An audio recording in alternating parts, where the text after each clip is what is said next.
Bravo Whiskey green means somebody called in a threat. And I got so used to that, I was kind of like, there goes the alarm again, so what?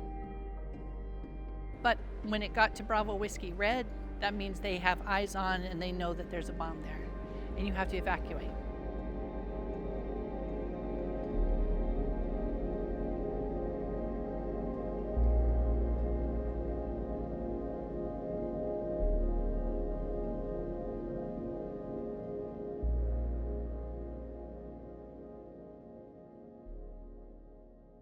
I'm Shawn Weeks Freeman. I am retired now from being an instructor at the Academy in Glencoe, Georgia for TSA, Transportation Security Administration. Prior to that, I was a flight attendant for Pan American Airlines and for United Airlines.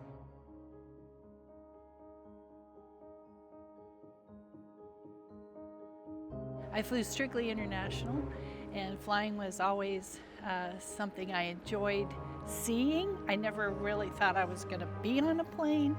Actually, I went to the University of Washington and I pledged the Kappa House at the University of Washington.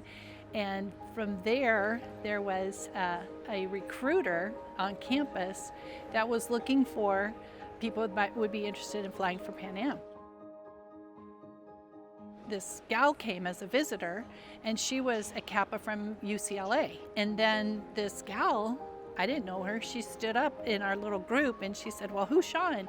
And I said, that's me. And she said, "Here, you have to read this. You'll need to have this." And she took it right out of her flight book. She goes, "You're gonna have to be able to say this in the language interview." So I was like, well, that's crazy.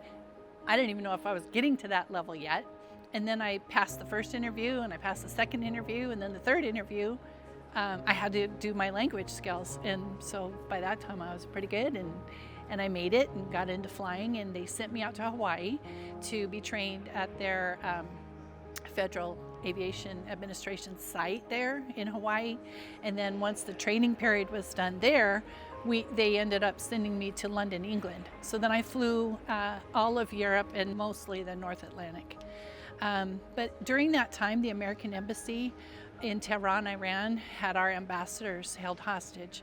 So there was a lot of people that were angry with America, and they decided to attack Pan Am, which was a U.S. flag carrier, whether it was London over the pole to Los Angeles, LA back over.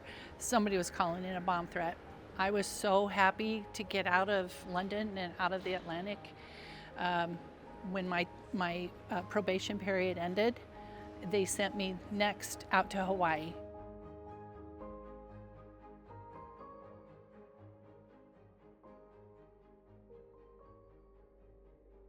So on August 11th, 1982, we had flown all night from Tokyo into Honolulu, and all night long the cabin was dark.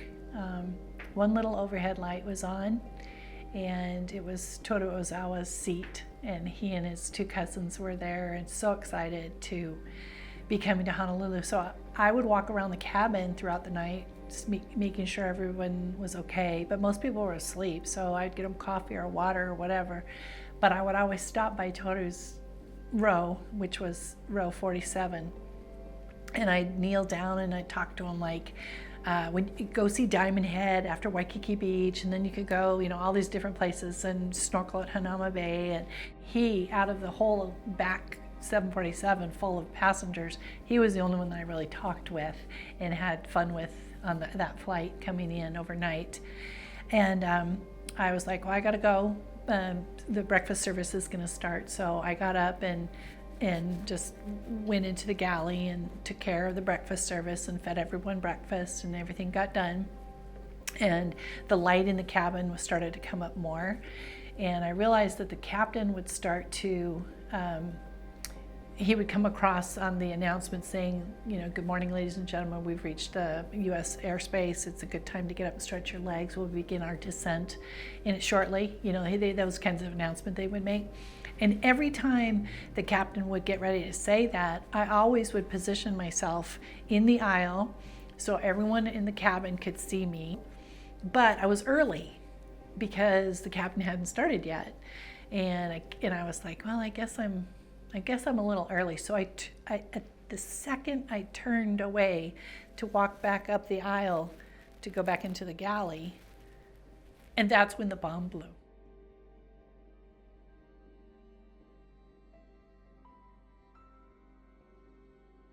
I was thrusted forward from the aft cabin of a 747 all the way up to the business class, near first class.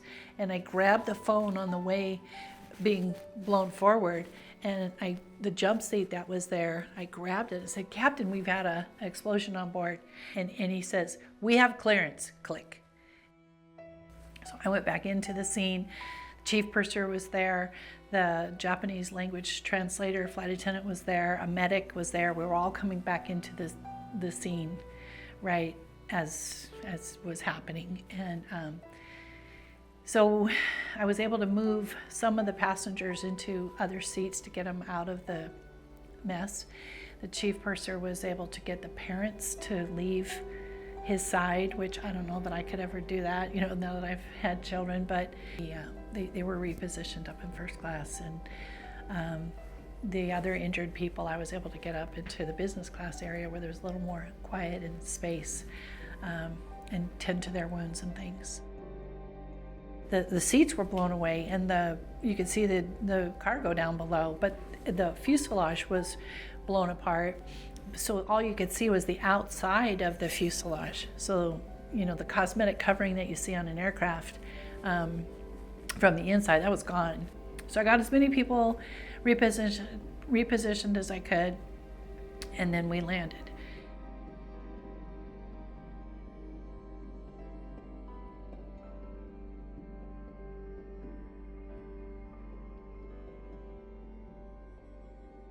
I got to Osaka on my next flight, and it was just, I needed to be back on the plane. I got to fly right now, or I may not ever get back on a plane.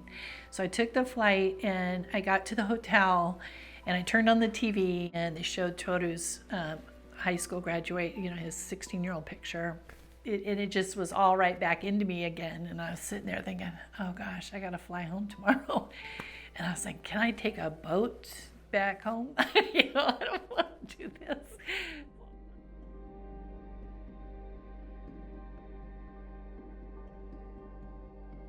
This 747, by the way, that had all the rivets pop out when the explosion hit, one rivet remained, and it held on by a 16th of a torque. That was it. And I didn't find out anything about that until I joined TSA.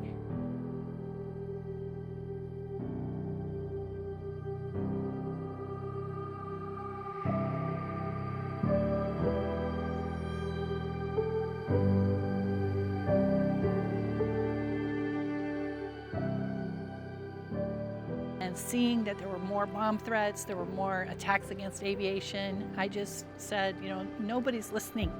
It didn't matter how many letters I would write or who I would call, call Congress or somebody to stand up and protect our skies, protect the planes, protect what's being built here, trying to contact politicians that would make a difference to get something set up for our country.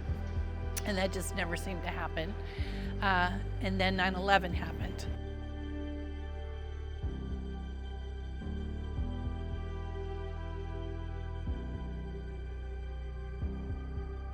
The Transportation Security Administration was signed into law in 2001. So we had that at least established and going for us, and they got people lined up at SeaTac Airport to become security officers.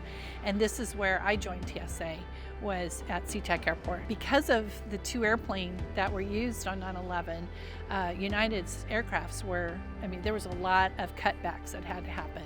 So we were pretty much forced back to Hawaii. I was able to transfer there with TSA. It was a right fit, but the craziest part was there was a lot of people that I worked with that didn't know anything about a bomb going off on an airplane. But there were a lot of young people that they didn't live through it. And I would tell them, it happened right here. We barely landed on this reef runway. Yeah, these things really happen. These bomb threats on planes are for real. And if we don't stop them, they just come back to the same old practice again and again and again. Years down the road, they decided to make an academy for the officers to attend. And I got to go be a part of the initial training staff for that. So that was so cool. And getting to meet people from all over the country, and then also teaching some portions of X-ray technology to our United States Air Force from around the world. So getting to have those specialized classes just with them. Every day there was some new device, for finding explosives. As I worked with TSA, they evolved and grew with more equipment, more technology, more procedures, different levels and layers of inspection. Every day it was something new, because there's a new threat coming every day from whichever direction.